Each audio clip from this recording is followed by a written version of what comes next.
পুলিশের হাত থেকে বাঁচতে লোকটি বালু ভর্তি একটি ট্রাকের ভেতর লুকিয়ে পড়ে, কিন্তু চেকপোস্টে তল্লাশির সময় পুলিশ ট্রাকটিকে বালু ভর্তি দেখেও সরাসরি ছেড়ে দেয় না। একজন পুলিশ অফিসার ট্রাকের ওপরে উঠে একটি কাঠের লাঠি দিয়ে বালুর স্তূপের ভেতর বারবার গিথে পরীক্ষা করতে থাকেন। যখন তিনি নিশ্চিত হন যে ভেতরে কেউ নেই, তখন তিনি নিশ্চিন্তে চলে যান। কিন্তু তারা কল্পনাও করতে পারেনি যে তারা যে পলাতক আসামিকে খুঁজছে সে ঠিক ওই পুলিশ অফিসারের পায়ের নিচেই লুকিয়ে আছে এবং একটি সরু পাইপের সাহায্যে শ্বাস নিচ্ছে। ট্রাকটি চেকপোস্ট ছেড়ে অনেক দূরে যাওয়ার পর তাইশান বালুর নিচ থেকে বেরিয়ে আসে। এই ট্রাকের সাহায্যেই সে দ্রুত একটি ছোট গ্রামে পৌঁছে যায়।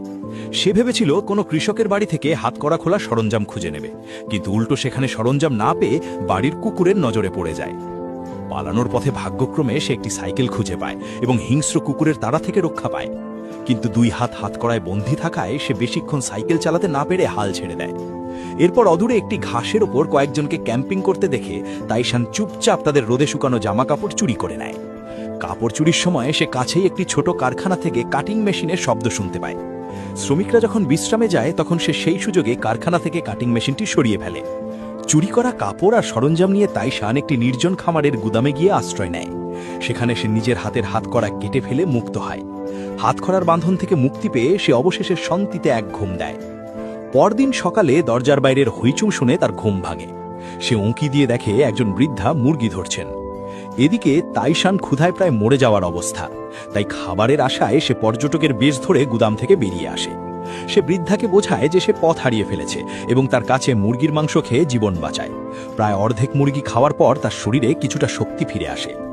কিন্তু যখন সে বৃদ্ধার সাথে গল্প করছিল, ঠিক তখনই গ্রামের প্রধান সেখানে হাজির হন। ধরা পড়ার ভয়ে তাইশান দ্রুত পাহাড়ের জঙ্গলের দিকে দৌড়ে পালায়। পুলিশ খবর পেয়ে সাথে সাথেই সেখানে পৌঁছে যায়।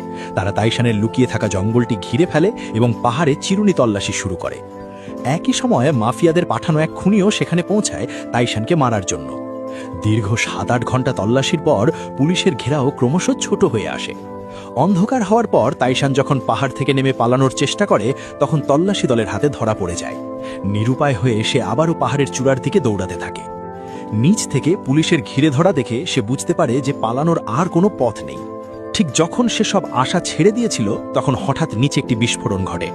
তল্লাশি দলের সবাই তখন বিস্ফোরণের স্থানের দিকে ছুটে যায়। এই বিশৃঙ্খলার সুযোগে তাইশান সেখান থেকে পালিয়ে যায়, কিন্তু কিছুটা দূর যেতেই মাফিয়া খুনি তাকে ল্যাং মেরে ফেলে দেয় এবং তার গলায় ছুরি ধরে। খুনি যখন উমেই আঙ্কেলের কথা তোলে, তখন তাইশানের মনে পড়ে যে কয়েকদিন আগে আঙ্কেল তার কাছে একটি ক্যামেরা বন্ধক রেখেছিলেন। তাইশান কৌশলে হাত দিয়ে ক্যামেরা বের করার ভান করে। খুনি যখন ক্যামেরাটি নেওয়ার জন্য এগিয়ে আসে, তখন তাইশান তাকে জোরে ধাক্কা দিয়ে ঢালু পাহাড়ের নিচে ফেলে দেয়। এরপর